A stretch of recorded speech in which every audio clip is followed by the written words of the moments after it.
Hindi pa raw. Paano malalaman kung pwede na to? Talagang na siya. Malaki talaga sa iba ng kulay niya. Eto, pwede na raw to. Medyo naninilaw-nilaw eh. Yan, Yan, pwede na yan. Si Sir Art naman kasi wala. Dapat siya mag-explain nito eh. Ayun na pa ako hindi ko inabutan yung duhat, no? Oo, malalaking bunga nito. Ay, may kalabasa pa kami, oh! Ayan. Oo. Yan, libre na yung bulaklak Oh, niyan. kita nyo na. Lahat Oo. yan. Pitasin natin ng pitasin. Para mamaya isang galit na lang ni Sir Art yan pag nakita, pag lumabas yun. Ba't naubos na yung mga punong bunga ko rito, tsaka mga gulay? Pag lumabas, sabihin mo, si Sir Handa po pala yun nandyan. Oh, may talbos pa ng kamote. Akala, walang nasayang na lugar, ano? Tinanin mo lahat. Dito siguro umuupo si Sir Art na, pag namamahinga. Oh, race time. Yan, no?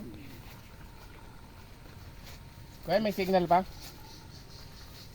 Daming bunga, oh.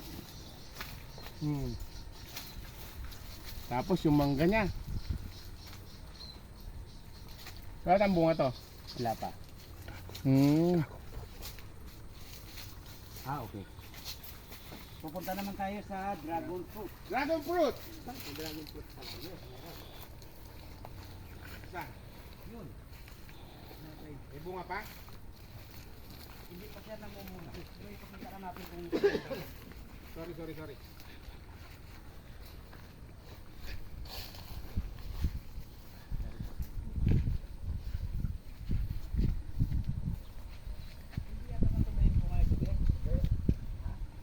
Ang dami niyang saging dito. Arnel! Ano ginagawa nyo riyan? Ako, ayan na si Sir. yun na. Yan ang sinasabi ko. na. Ayan na. Bakit parang may pogi dyan? Ba't? Ano ba yan?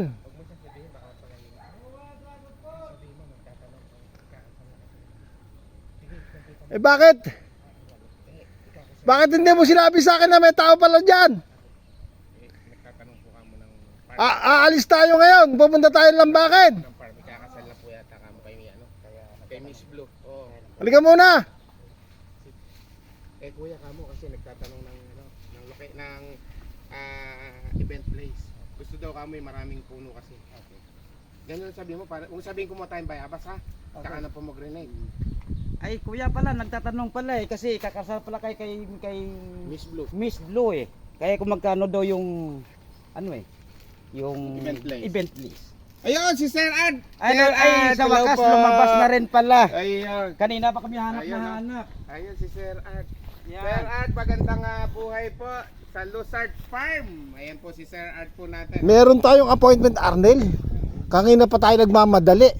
Hindi natin pwedeng cancel din yun. Kanina pa nga